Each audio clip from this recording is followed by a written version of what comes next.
Greetings and salutations, good friends. So, we are mere few days away from our first ever true female leading Marvel movie. And there's a few things that honestly have concerned me about this movie for some time now. Long and short of it, since the synopsis or plot of the movie began to surface. Primary one being that this is in the 90s. And I'm starting to diverge a little bit. I've got a lot to say right now, and it's kind of all bubbling up at once. I will say this, though. There's a lot to be concerned about this movie, not just about how it takes place. But I'll be getting to that. One of the things there's really two things that concern me about this movie. The first one being the setting of the movie, being in the 90s. Now, I love the 90s. I grew up in it. Born in 86, so my generation, my decade was definitely the 90s. Had all the great stuff. Hold on. So it was definitely my time. So it'll be nice to see a lot of those sorts of things popping up again a little bit here and there, which will be, a lot of fun. But is that a good reason for me to enjoy the movie for that? I don't know. I have been enjoying just about, if not every single Marvel movie in one fashion or another since they began back in good old 2009. That first Iron Man movie really helped set the bar, right? And yeah, of course, there's been back and forth. There's been some misses here and there, less than strong ones, back and forth. But in the end, they've all been good movies. They have all been. You could argue that movies like Iron Man 2 and Thor: The Dark World weren't the strongest. For me, though, number one, The Dark World was a goddamn good movie. Just come on, guys. Yeah, it has its problems. Yeah, it had some stupid things. But for me, that was the primo Thor movie, not Thor Ragnarok. As good as that was, and it was a damn good movie, it didn't feel like a real Thor movie. But that's my pet peeve. At the end of the day, I still love the movie, what it set up, what it did, how it combined Ragnarok and Planet Hulk together in one movie was actually really, really smart, clever script writing, and it worked really well too. But that's not what I'm here about. No. I'm here, first of all, talking about the fact that it's set in the 90s. Any time you try to do a prequel style movie, there's a lot to deal with. And most importantly, timeline-wise. And that really has me concerned. Really, for one reason. One single solitary reason. They've got like a team of writers and directors there at Marvel and Disney, which, I'm assuming anyway. Someone who's been doing something this big for so long, they've got to have a team of people all on the same page, literally and figuratively, in order to be able to get things done right. Right? Well, I didn't watch the whole video, but there's a little snippet of a video that I came across that shows like the round table of directors of just about every guy or girl who have been involved in the Marvel movies. Joss Whedon, the Russo brothers, and so on. James Gunn, before the firing. And they all got together to make sure that Infinity War was actually really damn good. And it was! Ooh, Endgame's gonna be awesome. But if they're able to get all the things synced up to where they don't really bother everything, that'll be impressive. But here's two of my main concerns. The first one being, if she's from the 90s, where in the hell has she been? I don't know anything about the character. Hell, the last time I saw the character, she went by the name Ms. Marvel, and she had that goofy onesie black suited thing that someone called a bathing suit, which, yeah, you can't argue that at all. It was goofy, ridiculous, but, that's just the way things were done back in the day. They weren't, the details as they are now. By the way, this looks fucking awesome. No question. So, that shows how much I know about the character, and the character has evolved a lot since then. Bear in mind, this was also the character that I knew who was supposedly killed by Rogue when Rogue absorbed enough of her powers to become the flying, strong, super strength mutant that we all know her as, especially from the X-Men cartoon show, which as far as I know, they never really went into. I don't know. As much as I love that cartoon, I didn't watch it from beginning to end. Playing with the dog.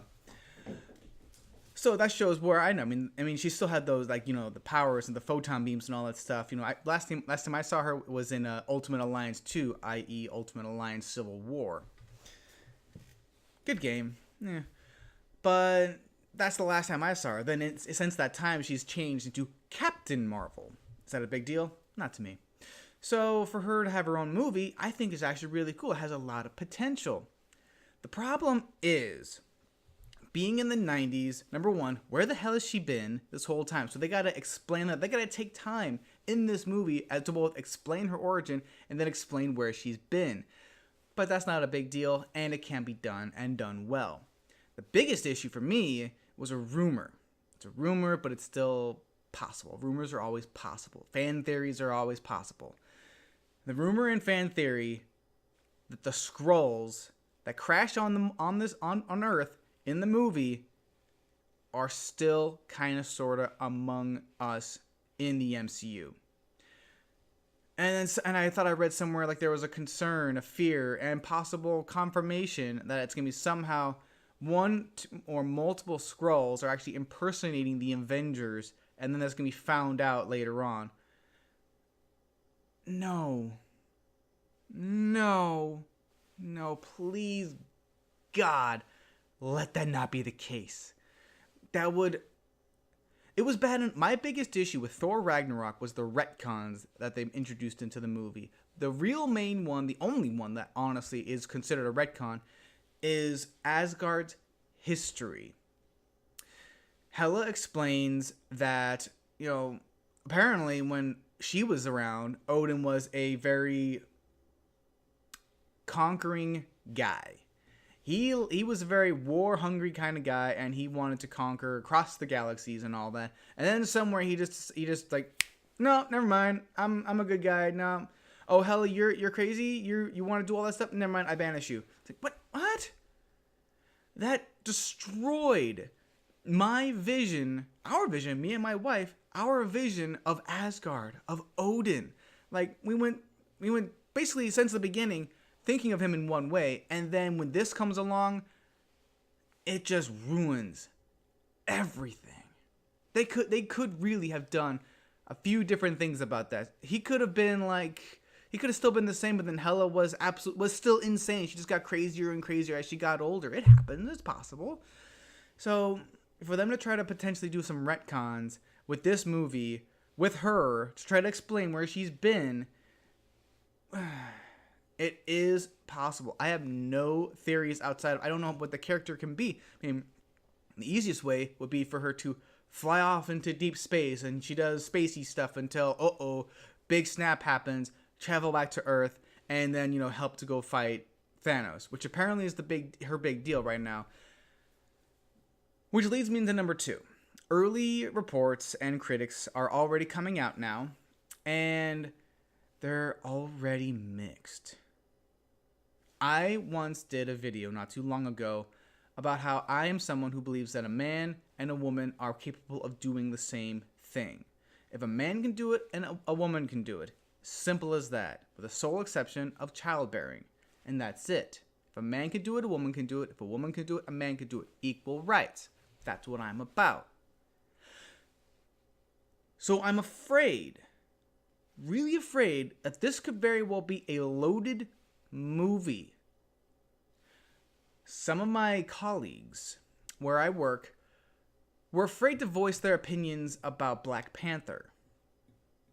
Just because it was a primarily, if not solely, African-American movie.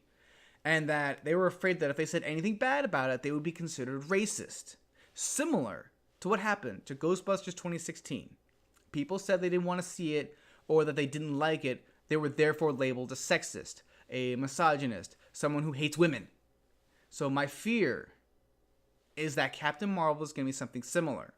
I've already heard that it was okay, that it was underwhelming, and that it was awesome.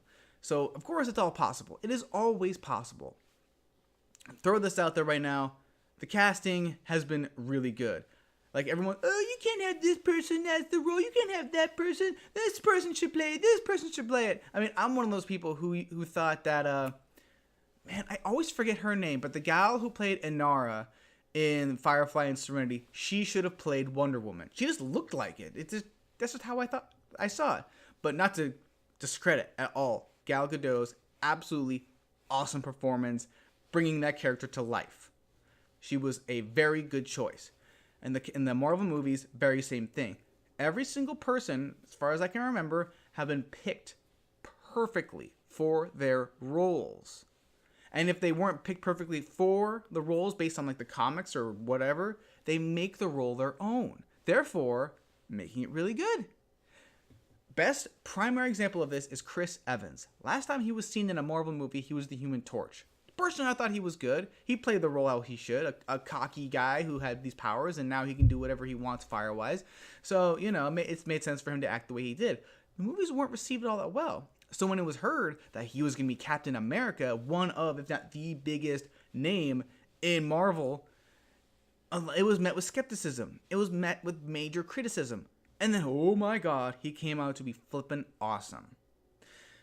So for me, I hold off on judgments on roles being picked for certain characters or casting. I don't care.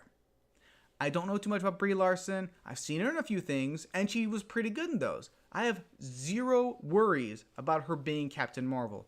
None whatsoever. My concern simply comes down to, I have seen one review, and this might be slightly influenced from him. I'm not going to mention names. Something he said was something like, and when he said it, it made a lot of sense. A lot of this movie is almost dependent on us knowing things from outside the movie.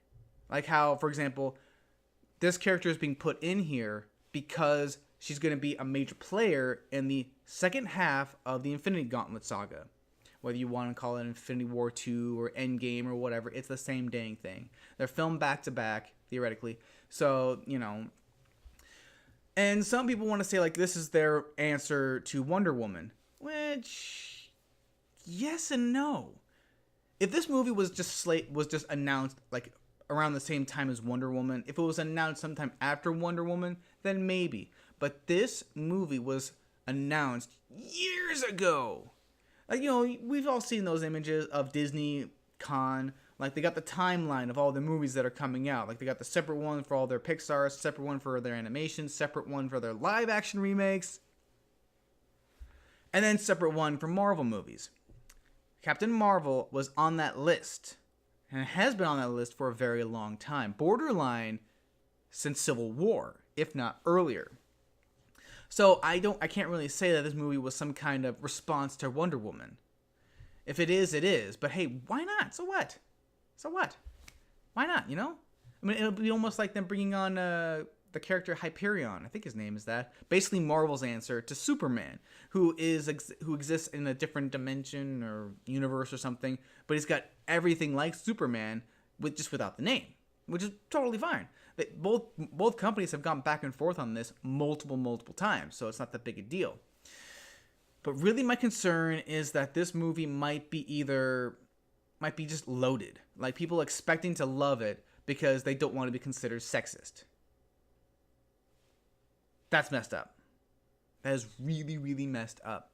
Am I going to see it? Yeah. I mean, the trailers were really underwhelming. I mean, I saw the trailers and honestly, when your main character is flying around in space and blowing up ships and looks really disinterested in it, like it was like no big deal to them, it doesn't make it all that interesting to want to go see what she does, how she does it, and how they pull off that goofy mohawk thing. I'm sorry, but that's going to need some major explaining from me.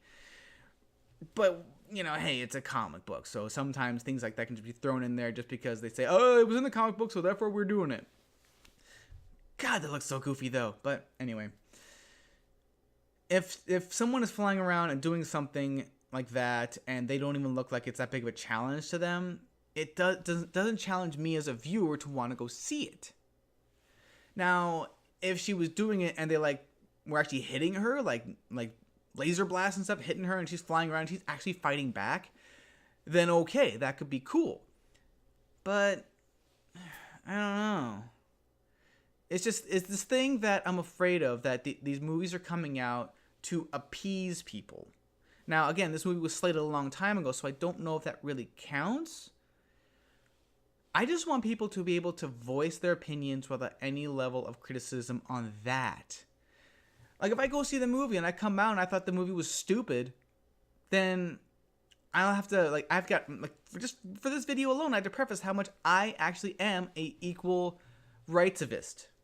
You can't say feminist because people think you're a feminazi or whatever. Just saying that's bad. I'm not. I want this movie to be good. And I want other people to say that it's good because it's good. I don't want people to say that this movie's good just because that there's a woman superhero or superheroine and she's awesome in it. If she's a strong character, okay, good. If she is a vulnerable person but is able to overcome these sorts of things, then even better. But the character herself has to be interesting. A lot can be forgiven in a movie as long as the characters are interesting, relatable, believable. If the story sucks, fine. I mean, they're bringing Ronan back into this, which already was another concern of mine. Like, no, you don't need to bring him in. Yeah, he was a lame villain in the first Guardians of the Galaxy movie, and that's no reason to bring him back. I'd be like trying to bring back Malekith. Yeah, I know what I said about Dark World, but yeah, he was kind of boring. I give him mad credit because he was played by my first Doctor Who, Christopher Eccleston. I'm saying it right. And for that reason alone, I thought he was really cool. But as a villain, as a character, he was very boring. Kind of intimidating, but kind of boring. I appreciate that they actually did makeup on him and his troops. That guy who becomes a really big, strong demon monster who poses an actual threat towards Thor, like smacking him around on the supposed Dark World, which was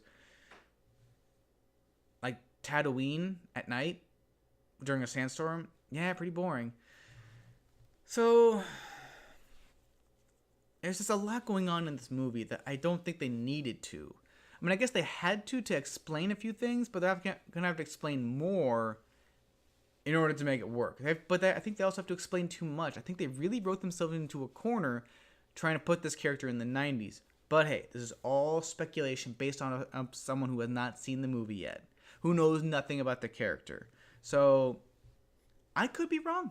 I hope that I'm wrong. I want to be wrong. I want this movie to be absolutely amazing, to be one of, if not the best Marvel movie. I want every movie to come out to be better than the last. Evolution. People learning from their mistakes. Oh, hey, this didn't work out this time. We won't do it again. We'll do it better. Kind of like the Marvel villains as of late. You know, big fan of the Nostalgia Critic. I didn't really notice until he pointed it out. But yeah, the villains as of late have actually been really good. After Civil War, they've been really good. Ego, Killmonger, Hela, and then of course Thanos. They've all been really good, strong, compelling villains. Vulture, another good one. So I'm not worried about the villains all that much. I'm happy that they actually got the actors into really good looking makeup as opposed to putting them in some CG nonsense like those two guys in Civil War. The telekinetic guy with the no nose and who deals with Doctor Strange. Him, I can actually allow and be okay with him being the CG face. They could have done a Lord Voldemort on him, put the things on the actor's nose and then smoothed it out in post. But, whatever. But the other two, at least the woman easily could have been makeup. But you gotta save money somewhere, so whatever. I'm just grateful that the Skrulls, they look really damn good. And I knew they were gonna come into the Marvel Universe at some point. The Skrull-Kree War have been a pretty big thing in their Marvel books for a long time. They both have gone back and forth, and the Skrulls being shapeshifters and all, the Secret Invasion, that was a big thing. I just really hope they're not going to try to pull a fast one on us and try to say that the Skrulls, after they crashed, have always been there. Oh, I don't want that. You don't need that. And then, what? That's why Tony Stark is so smart, because the Skrulls implanted something into him when he was a child or in the uterus. Just see, this is where the mind goes when you insert this kind of stuff.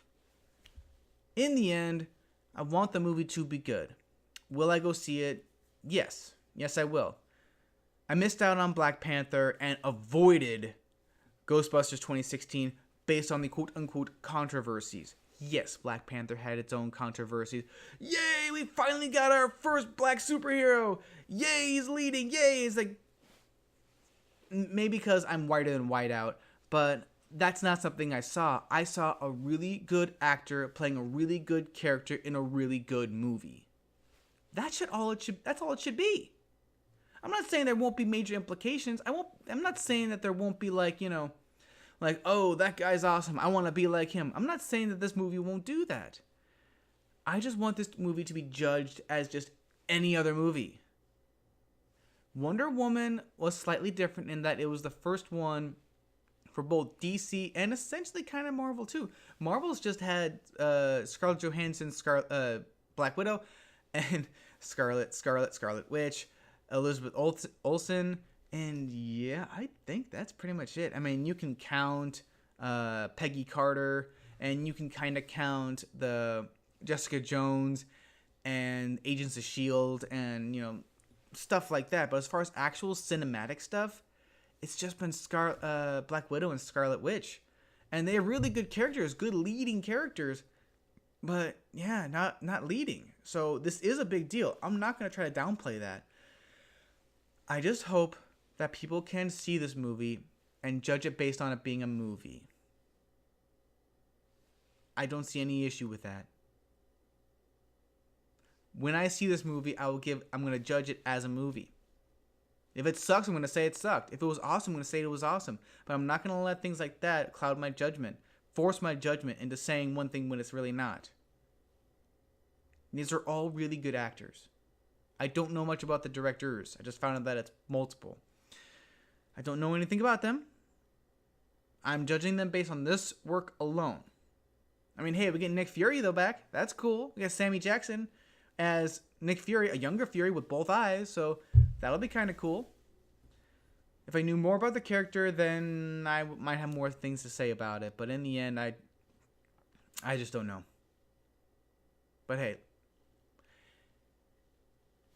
please, to anyone viewing this, voice your opinions on this movie based solely on a movie as it is. I know that sounded weird, but you know what I'm trying to say. If the movie sucks, say that it sucks. If the movie's good and actually good, then say that it's good. I really want this to be so. And I hope I'm not the only one. This is where movies are at now. This is what our society has brought us to. We have to worry about saying one thing or another. Art is art. That's all there is to it. Everyone can judge it differently. But to judge it on something that is outside of what it needs to be judged on is a waste of time. If you want to say that the movie's cool because you like things going boom and people hitting each other, then okay, cool. And I guess if you want to see it because you want to see women empowerment, then okay, good too. I just hope that she actually lives up to that. Just because she has superpowers, just because she can hit things, hit concrete and not hurt her knuckles, just because she can shoot out blasts from her fists and blow up spaceships, that doesn't mean she's powerful. I mean, she's powerful. That's not really empowerment. Going through adversity and coming through, whether you come through whole or not, the fact that you fought against something you knew was wrong and came out better for it, to me, that's empowerment. Going up against potentially suicidal odds, whether you win or lose, shows real strength. I'm kind of rambling now, but I just hope you can understand what I'm saying. Yes, I know. I'm a white man. So what do I know about the adversities of women and African Americans and all that? I know. I know how it sounds. But what can I say? These are the times we live in, guys. Plain and simple.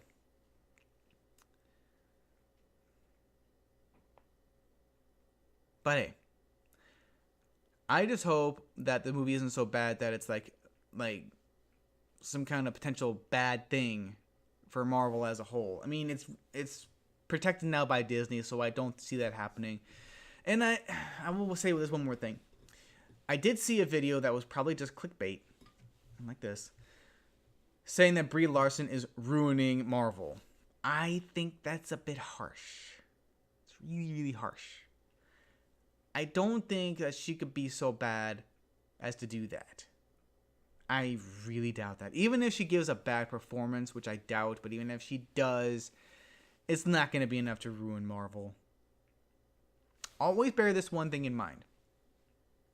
Actors can be good, but actors can only be as good as their directors allow them to be.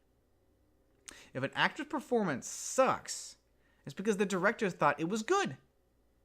Is it possible to get a bad performance out of a good actor? Oh my word, yes. Haven't you seen The Happening, what they did to Mark Wahlberg? No. I can't do the face. But you know what I'm saying. Hayden Christensen probably could have been a better Anakin with a better director.